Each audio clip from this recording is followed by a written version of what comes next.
All right. Hi, everybody, and welcome to the webinar. Today, we're talking about tired teams, some strategies to re-engage and energize your SARTs. And what we really want to focus on today is just some ideas for refocusing, re-energizing teams who've been kind of stagnating during this time of COVID. We've heard from a lot of folks across the US and territories that it's really a rough time to get folks to attend meetings and stay engaged. There's been so much else going on in the world. So some of the strategies we're going to be talking about today are really focused on engaging leadership and trying to kind of remotivate teams from the top down.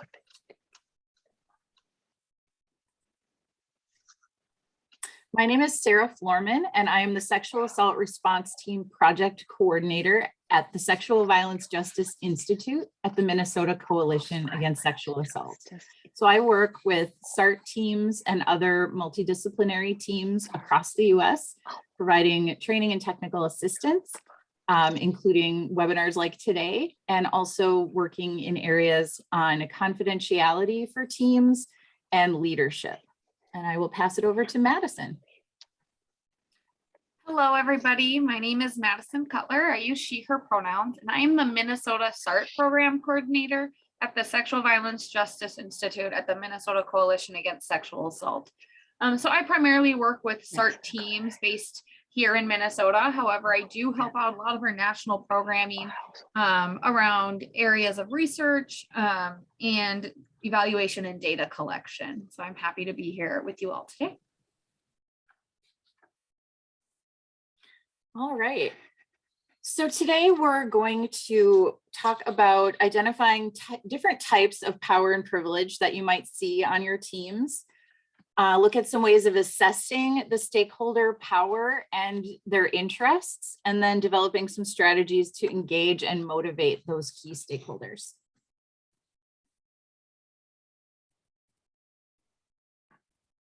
Before we dive into a lot of our content today, I'm just going to give folks a brief overview of just who SVJI is, a little bit about what we do and what's important to us. So SVJI's purpose statement is that the Sexual Violence Justice Institute uses a systems change approach, which we'll talk a little bit about, to support communities in improving a systems response and outcomes for victim survivors of sexual violence. So the major concepts that we really work on is this systems change, what are all the different systems and how they respond to victim survivors in a trauma-informed and victim-centered way. And just knowing that a lot of those systems require change, just as a culture we change and as communities change and shift, that the systems that serve those communities must change as well. And so we help adapt systems for victim survivors. Some of the values that SVJI really holds true is first and foremost the idea of collaboration, which is our biggest gear in our systems. We really believe that through communication and collaboration that folks can really create a better response for victim survivors. Our other two values include engagement, that we really like to be based within community and get feedback constantly in order to create that better response. And then lastly, innovation, not being afraid to fail and allowing ourselves the space to be creative and give ourselves grace if those creations don't go as planned.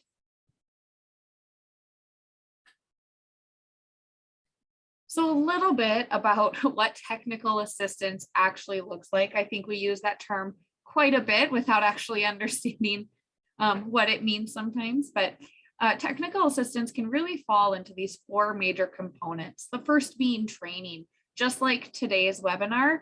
However, we also present workshops, we host conferences, and then can also do trainings on special topics. So if you have a team that's about to embark on, say, case file review and would like a tailored training for your team around case file review, we can cover that for you as well. The second major component of technical assistance includes resources. So here at SVJI, we create templates Specifically, I think the most used one is our protocol templates, where you can kind of get an idea of format and content. We also provide fact sheets. We have a weekly blog, and we also provide different toolkits and guidebooks when embarking on larger projects. The third bucket of technical assistance is just general support. Maybe you might feel like you're in a rut, or maybe you're a new coordinator and you just need some brainstorming. You need some help figuring out, what a meeting facilitation looks like and all the different components to that. Or maybe you just need some one-on-one problem solving to get over a barrier you're seeing in the community you're serving. And last, but certainly not least, my favorite part of our job is really just making connections. We're part of a larger movement, and we're just one piece of that pie. We rely on experts and other technical assistance providers, fellow peers in the movement, and then also mentors who may have tried different things and just have the wisdom of time that has graced them. And so these are the four major areas in which we provide technical assistance and what it looks like.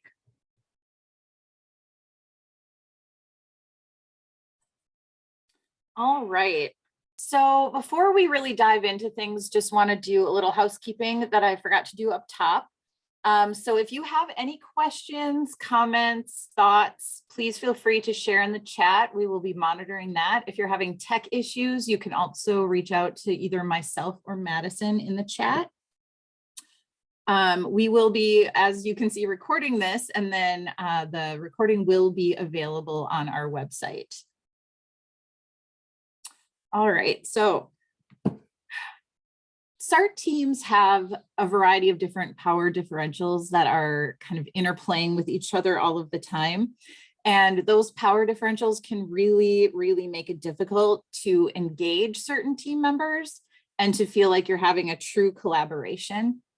Gaining buy-in and then making that real and lasting change can sometimes really be hindered by those power differentials.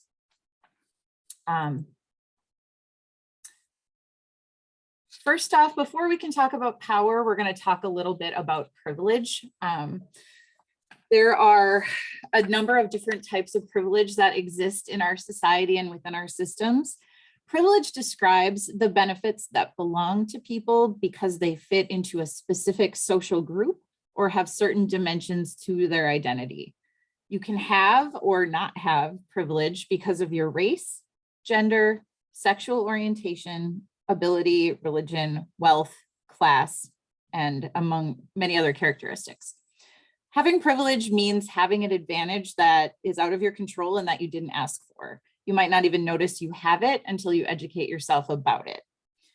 Privilege and the lack of privilege are how power is distributed. So we really felt that today we couldn't talk about these differences in power without acknowledging that there are a number of different pieces of privilege that exist within teams. So we're going to do a Zoom poll real quick.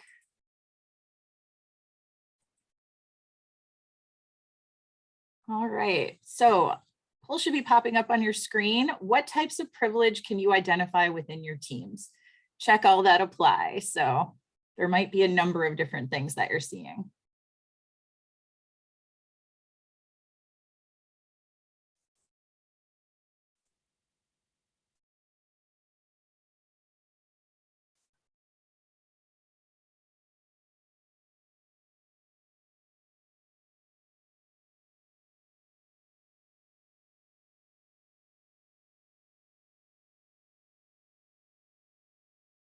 All right, give folks another second to weigh in.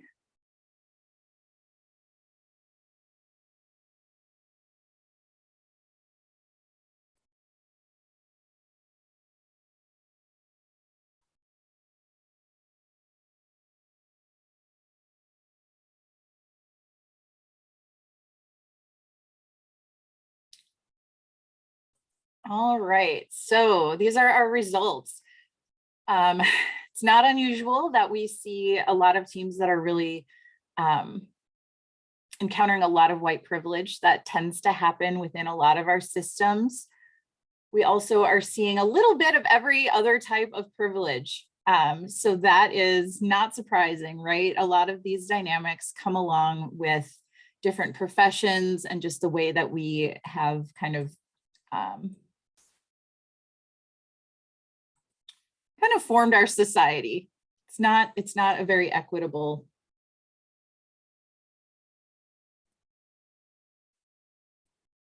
Okay, trying to edit okay. Is the poll gone? Can someone just tell me if the poll is gone? Yep, perfect. Okay, great. Oh, having a fun time. Okay. So the next thing we're going to talk about is the different types of power that might exist within your teams. So I'm going to pass it over to Madison to get into that. Yes.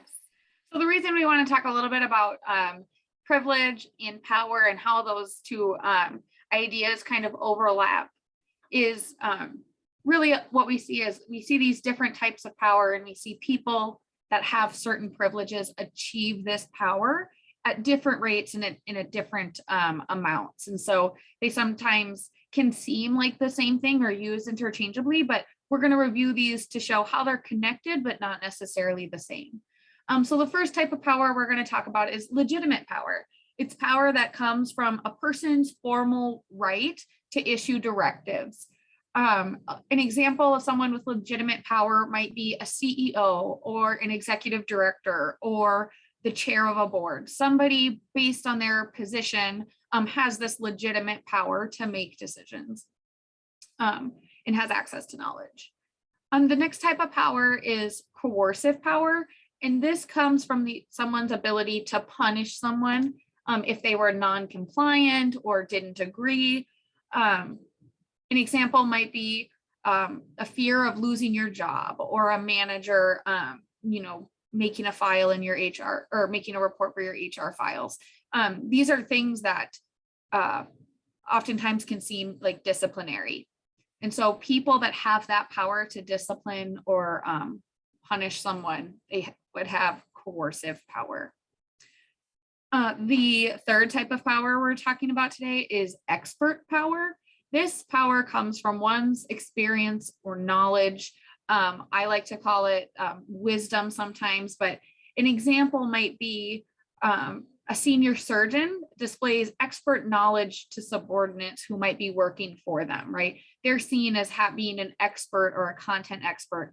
And with that expertise comes some amount of power with folks. The fourth type of power today is the power of reward. And this power comes from someone's ability to issue rewards. For example, if your boss has the ability to issue a bonus at the end of the year based on how your work went that year, that would be a form of power of reward. And last, but certainly not least, referent power. And referent power is something I like to think of also as like a form of power through reputation, if that's a better way for folks to remember. But it's power from being trusted and respected within a community. For example, community leaders or religious leaders, or it could be simply a boss that you really trust or a mentor. They have some form of reverent power based on their relationship with you and their reputation. So our Zoom poll for different types of power are: what types of power can you identify within your team?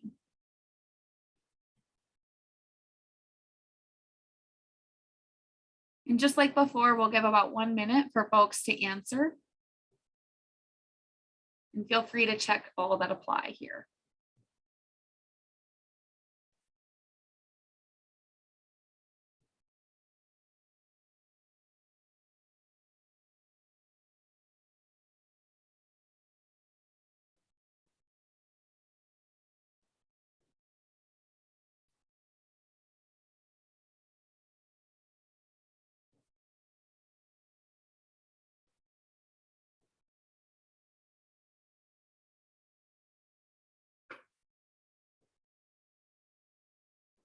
Good, just about 15 more seconds if we get a few more folks.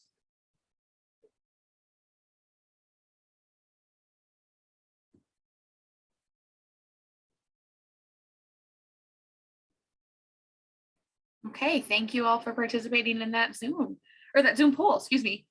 So as you can see, completely expected that we have a lot of expert content or expertise and power of that form sitting on our teams, as a lot of times they are leaders and folks that might also have legitimate power, which would be why those two are some of our highest and to be expected. Lastly, for sure, second, we can see that referent power comes in to play a lot, and that's actually the type of power we're going to really be looking at as we dive into some of the activities this afternoon. So thank you all for sharing.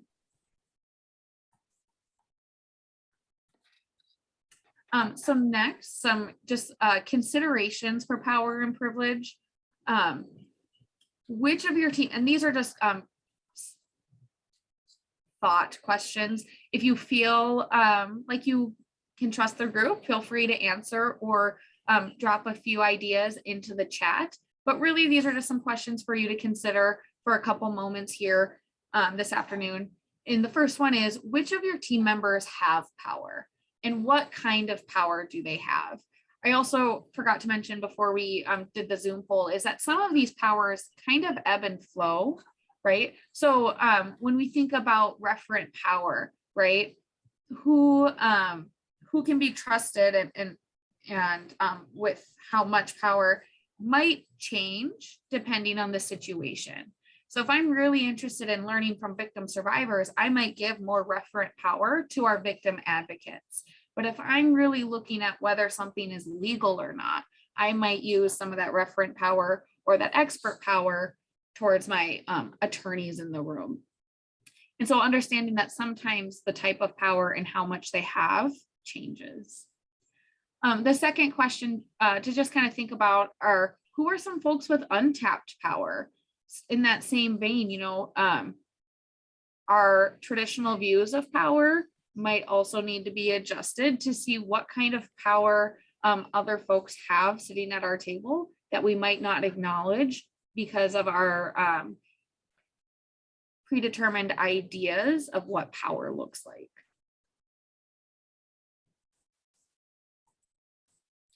All right.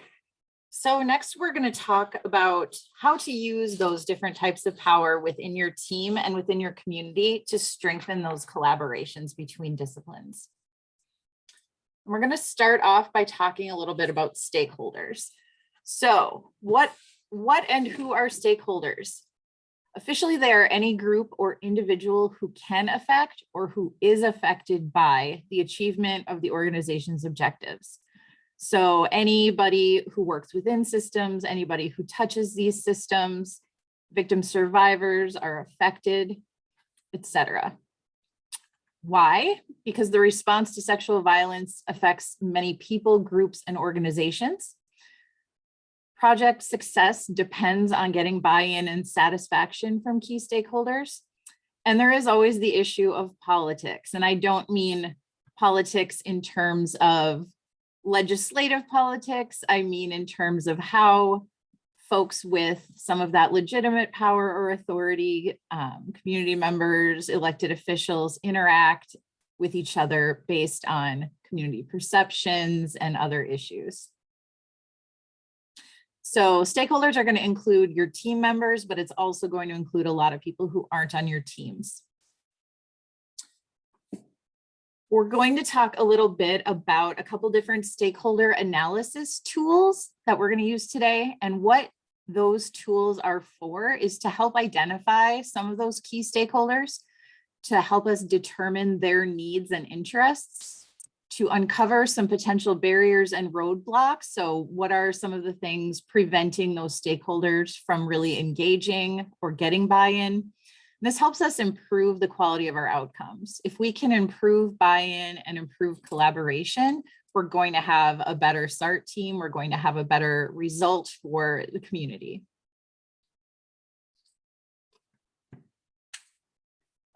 So I wanted to talk a little bit about when it would be useful to do a stakeholder analysis like we're going to do this afternoon. So one of the ways we identified that this skill or this resource would be helpful is when onboarding new team members. You can really use this tool to see where does this new team member or this new stakeholder fall into the larger network of our team.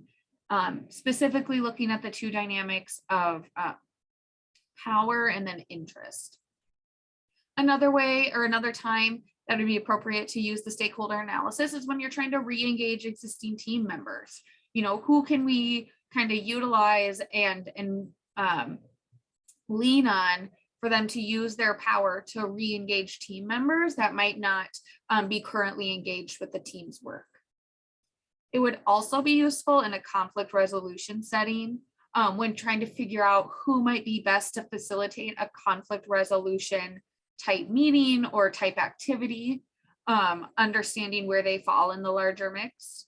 This would be also a great tool to use for community outreach and planning to see who has connections with outside and larger community nonprofits that might not be currently a part of the team.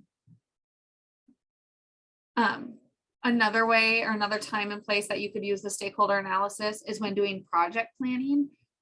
Like we said earlier, sometimes power shifts depending on what project and what purpose we're trying to fulfill.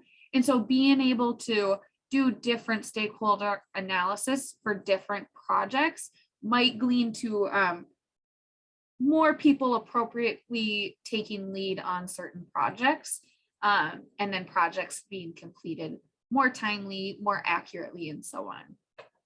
And lastly, stakeholder analysis would be super useful when looking at funding opportunities, specifically what partners you might want to collaborate on for certain grants and funding opportunities, and who might be a best fit for that collaboration.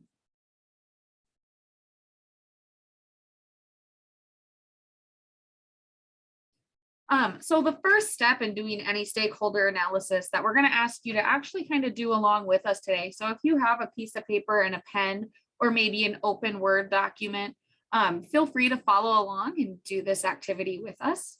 But the first step of doing any stakeholder analysis is to first make a list of your stakeholders.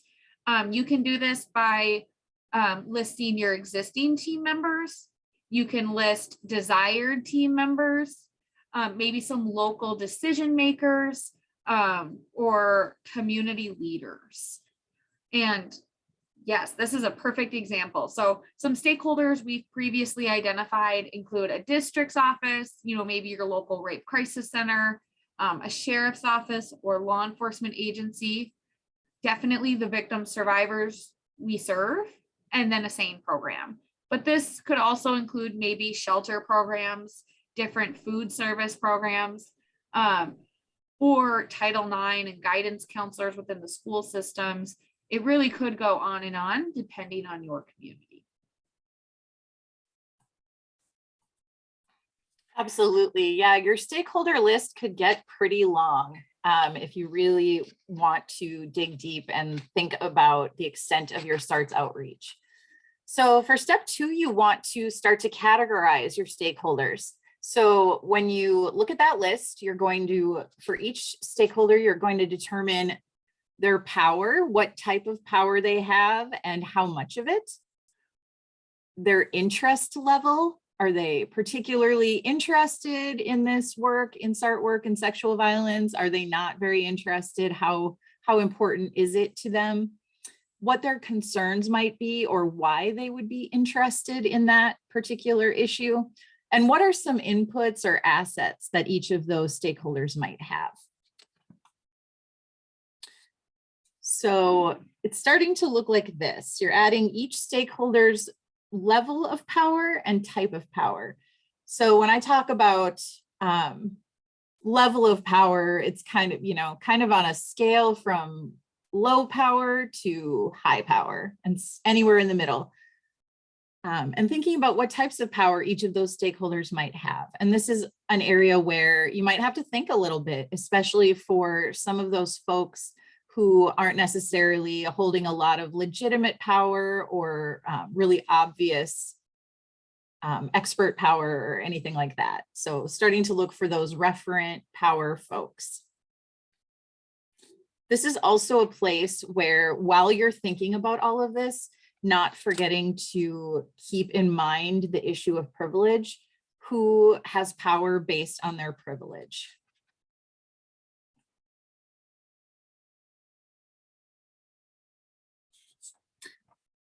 So then the next thing you want to do is list each stakeholder's interest level. So how engaged are they with the issue of sexual violence? How are they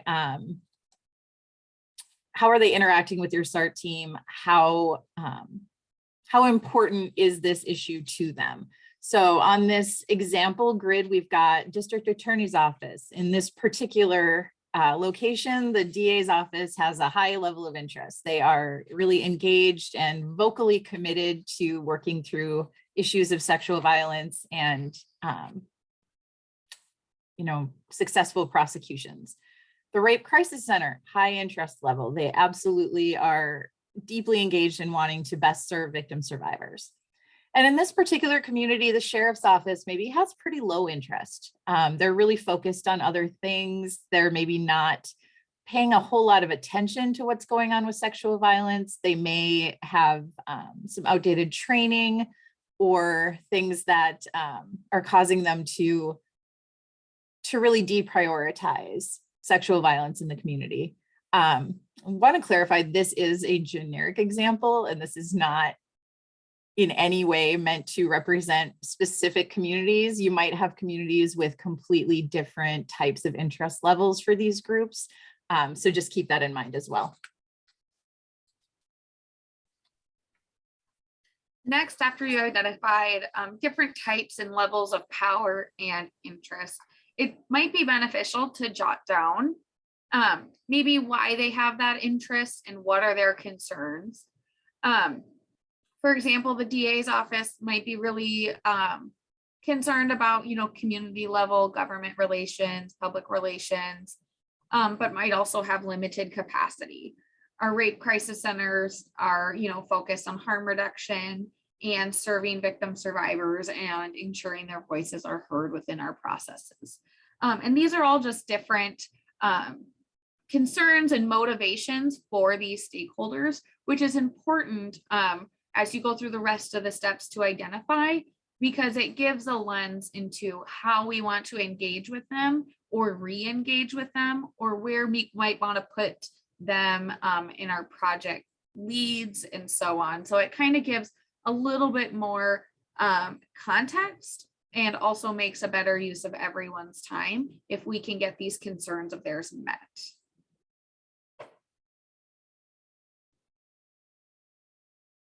And last but not least, we also want to look at their input or assets, things that they bring to the team itself.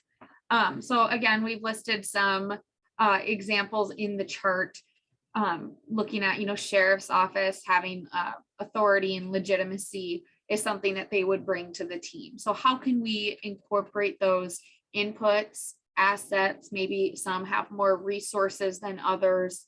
How can we also take their inputs and put them to good use for our team as well, and ultimately victim survivors?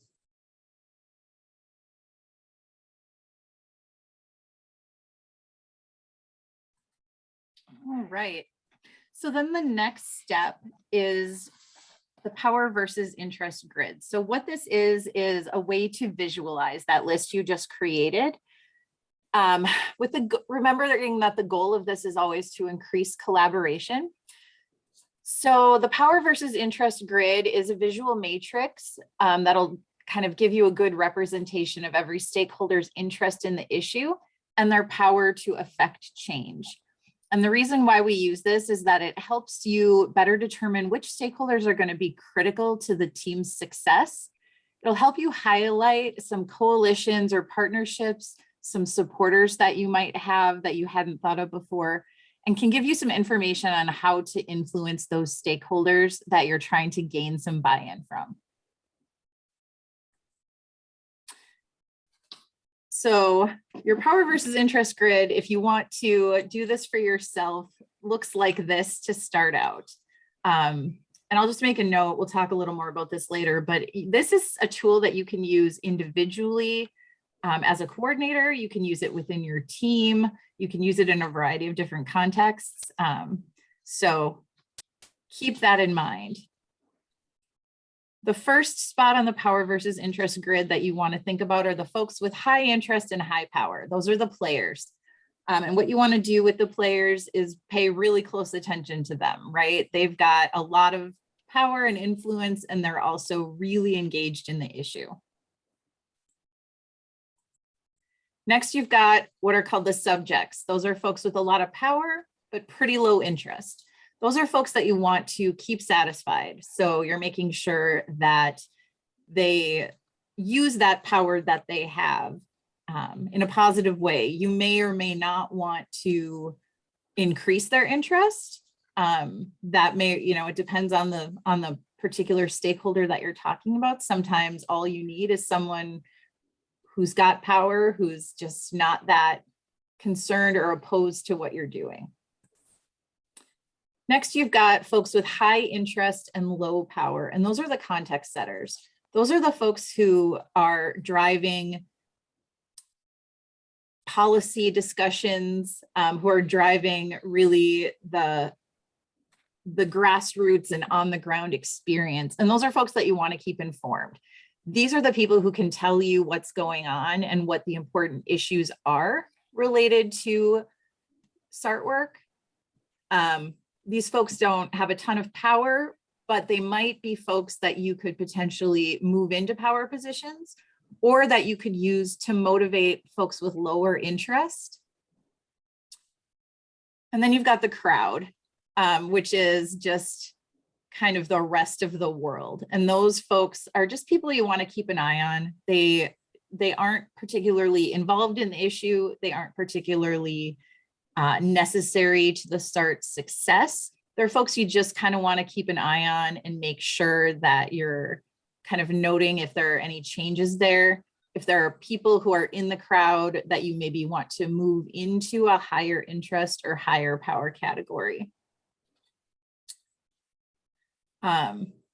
When I do this activity, I really like to do it with like tag board or flip chart paper and a bunch of Post-its.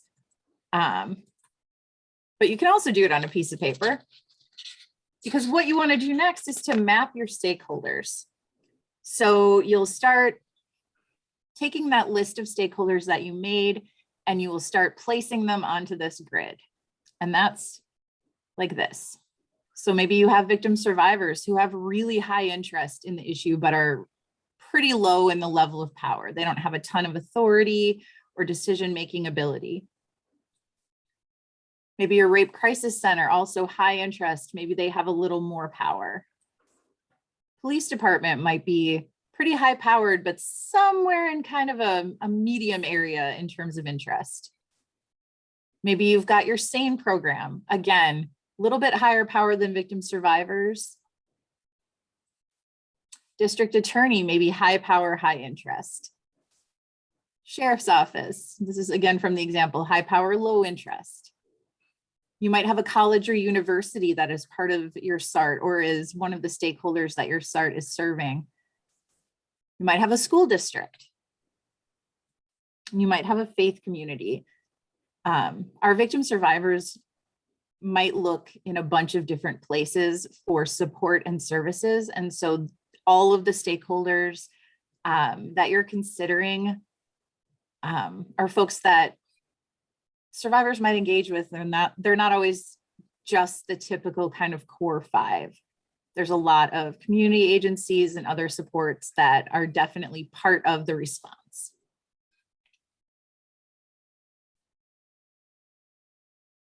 So step 4 in the stakeholder analysis is where we really start seeing how we can use these powers to influence folks. And so what it does is it indicates how stakeholders on the power versus interest grid influence each other. It helps identify possible champions or folks that you can rely on to spearhead or lead projects with very little supervision. And it also helps create strategic interventions to gain the interest from context setters if that's something that your team needs. So going back to the grid that we did earlier, we're really looking at both concerns and inputs. And so if you wanted to, you could create another column and in that column, identify some strategies to engage based on the concerns and inputs of that specific stakeholder. And so once you've identified some of your strategies to engage, we'll map those strategies over onto our stakeholder influence diagram. So I've thought of just a few examples to kind of give you an idea of how we can do this. First, we can look at the district attorney in the sheriff's office. You might be able to have you might have a really great relationship with your district attorney, and therefore you might be able to rely on them to get some interest from the sheriff's office if you need them pulled into a specific process. Maybe you're doing a case file review process like I used earlier, and you could really use their perspective on. Another example would be our rape crisis center and colleges. We see a lot of rape crisis centers that have advocates based in colleges and universities as a way, like hosting office hours as a way to have an open invitation for victim survivors that are part of that system to engage with the rape crisis center. And so how can we use that relationship to work on maybe our Title IX protocol or adapt to Title IX changes and so on and so forth. Another example would be our SANE program in our police department. How can we use our SANE program to influence our police department to better work out, evidence handoffs or victim-centered practices so that we don't have to have victims repeat stories over and over again. So how can we use that relationship to move folks through this diagram depending on what project or issue is at play? So you would ideally do this with every single person and identify all the different strategies or ways that you can engage certain folks depending on what you need. Sometimes, like Sarah said, you don't need to move any of your stakeholders. And so you might have some that don't have any arrows to or from. And that's okay too, because like we said, you can use this as your project shifts or as your project changes or as new team members join your team. You can kind of put them in your network and see what your needs are and what steps are needed to be taken.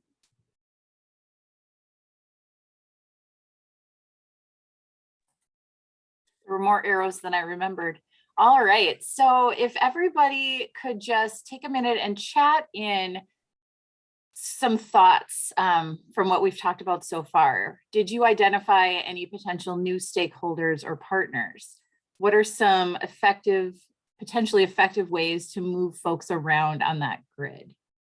And maybe are there any stakeholders that are more difficult to move? What are some folks' thoughts when seeing that? Is it spurring any ideas? Increasing like who you might consider to be a stakeholder? Yeah, religious organizations. It's definitely something, and it's community specific, right? So it's a lot of times you are going to have stakeholders in your community that might exist only in your community. So you really need to look at who are the folks that you're serving and what are their needs. Yep, definitely some issues in rural communities. Absolutely. Yeah, using other stakeholders' interests to motivate other people is it can be really effective. And when you're thinking about, some of those strategies to engage, that's really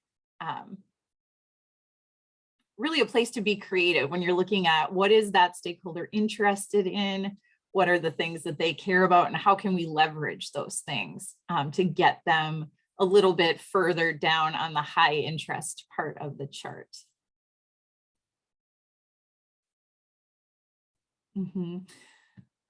Roberta makes a really good point in the chat, which is that a lot of times we might have a pretty narrow group of stakeholders, and you might want to think about broadening the group of folks you have engaged in your SART. One of the things that we're hearing a lot from people is that some of the core members are not necessarily as involved, not necessarily able to attend meetings or particularly concerned about issues of sexual violence or the work of the SART. And in the last couple of years, there have been a lot of conflicting priorities that will pull attention away. And this is an opportunity where you can start thinking, okay, well, if I can't engage those folks, who can I engage? What are the other services that exist? What are the other needs victim survivors have? Who else can we be partnering with? Because then not only do you have a much more robust response, but you also have a successful SART that is, you know, just powering along. And just seeing that can sometimes motivate folks with a lot of power, but a little interest to suddenly decide they want to participate again because they want to be part of that.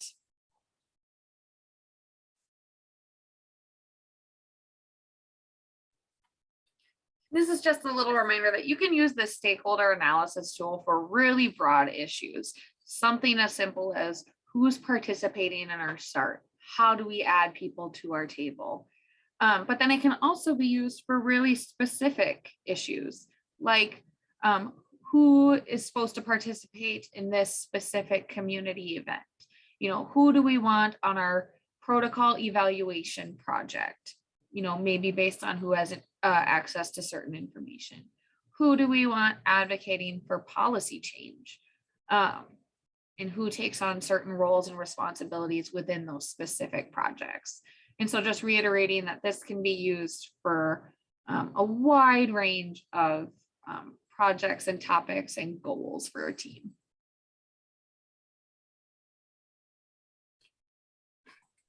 All right.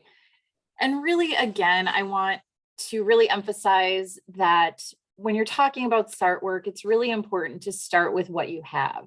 So you might have a situation where you're struggling to get folks to come to meetings. You're really having trouble getting folks into that higher interest area on the grid. Start with the folks that you've got right now at the table. You don't need to wait until everybody is there. You'll be waiting forever, right?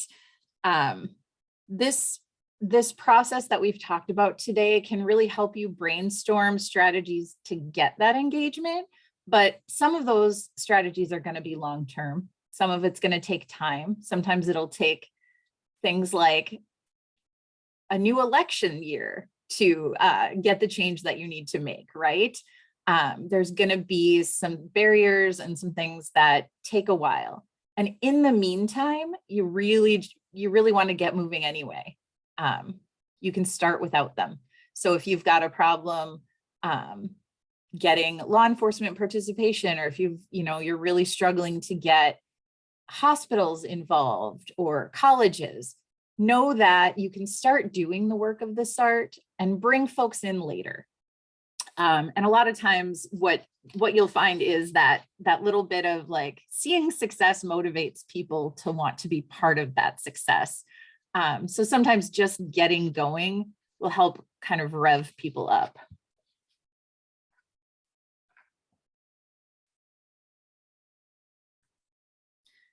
So there's a bunch of different ways to use these tools that we've shared today. Questions for you all. What are you thinking if you want to chat those in? How are some ways that you could use this to benefit your team?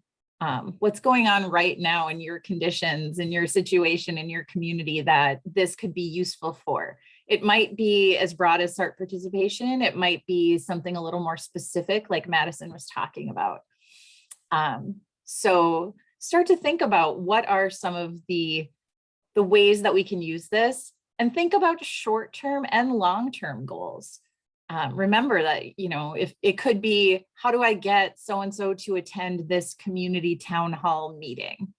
That could be one way that you use this. You could also use it to say, how do I get more community participation in our SARTs? Or how do we increase victim survivor voice in our protocols? So really just thinking about different ways you might want to use that. And folks, if you've got ideas, feel free to chat them in. We'd love to hear whatever ideas might be sparking in your head.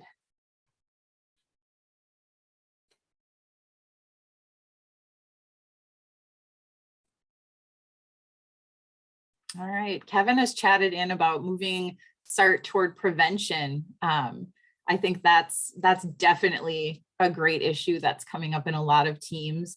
Really, yeah, the safety scan at a local college, I think that's great. And this is a great tool for figuring out kind of how to best go about doing that.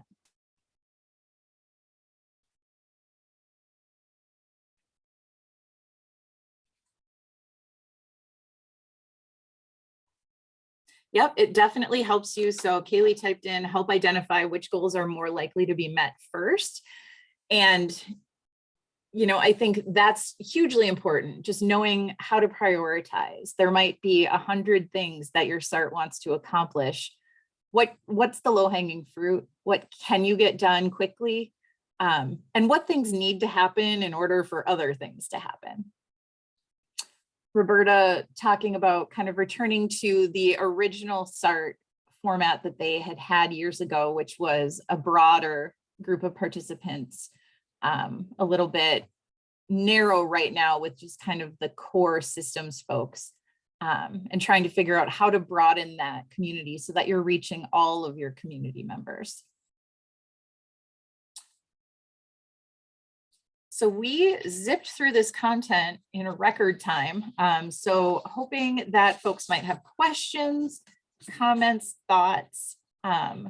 We would love to hear them, but there are, I think, a ton of different ways that you can use an activity like this with your teams. This can also be really helpful if you're trying to strategize how to get your Uncle Joe to bring the green beans to Thanksgiving dinner. I mean, it's really it's a versatile tool. I might be having issues with figuring out who's bringing the green beans to Thanksgiving. So yeah, just keep that in mind. Would love to hear questions from all of you. Whether it's now within the chat or if you want to reach out to us after this presentation. So our email addresses are on the screen.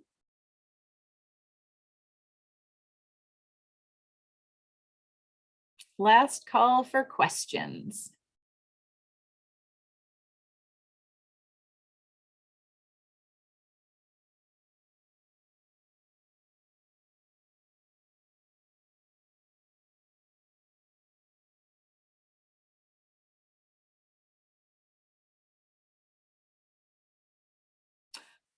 Yes, this presentation will be sent out. We'll be putting the recording on YouTube and sending out the link to folks.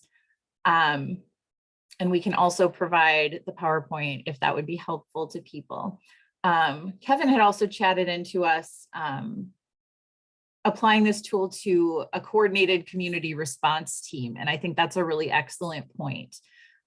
We talked about this tool in the context of SARTs, but really it applies to any sort of multidisciplinary collaboration or any type of project where you need to get a group of people to work together on something, or you're trying to get an issue or a policy moved forward. So this is definitely, this is definitely applicable to any kind of collaboration that you might have in your community.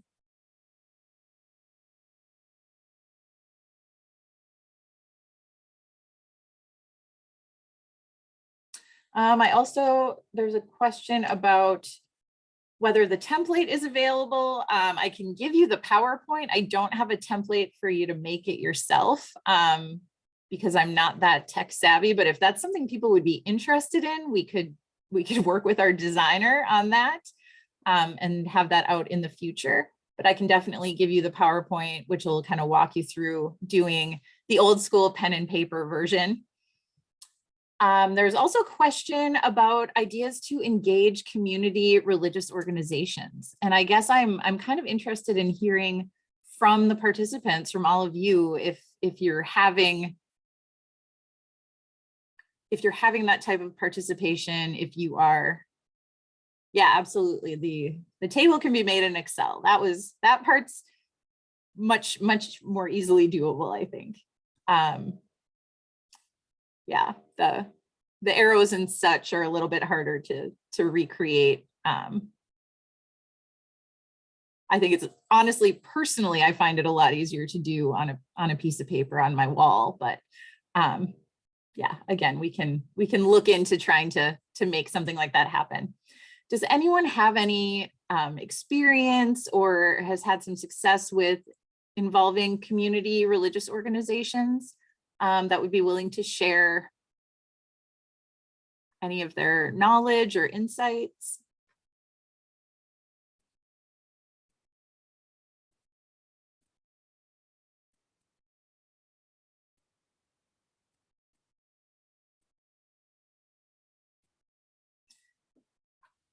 All right. I guess some of my thoughts right off the top on that would be to use connections that you might have to folks who are members of those organizations. So if you've got a faith community that other members of your team or other interested folks, those kind of context setter folks are parts of, that's a good way to kind of bring them in, inform them of what's going on. And, you know, if you've got these faith communities that are providing specific services to victim survivors, I think a lot of times, you know, these groups want to be involved in the larger picture and would like to be a voice at the table. Yep. So we've got a couple comments focusing on churches that are involved in social justice programs. I think that's always a really good spot to start. Churches that have services for victim survivors. But even if you just have, you know, in your community, groups of faith that are really prevalent or really vocal or really active in community and local activities, to really just kind of see what's out there and be open to thinking about those other resources that victim survivors are using and reaching out to that we don't always think about.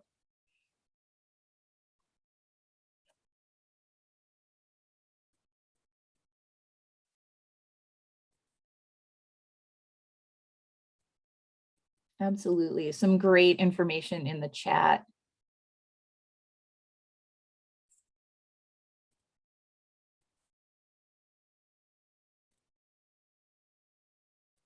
All right, I think I have covered all the questions in the chat. So if there are no further questions, we're going to go ahead and end the webinar, but please feel free to contact us. It's literally my job to wait for folks to email me or call me with questions. So I am happy to help out, even if you aren't sure how you want to use this tool or aren't sure what kind of work you need or what kind of help you need with your SART. You know, part of technical assistance for us a lot of times is just sort of hearing the situation and saying, well, it seems like maybe this is what's going on and you could try this. I know as someone who's led teams before, it's often helped me to just get some perspective and bounce ideas off other folks. All right. So I'm going to go ahead and end the recording, but thank you all for joining us today. And stay in touch. I will be sending out again the PowerPoint and recording probably next week at some point.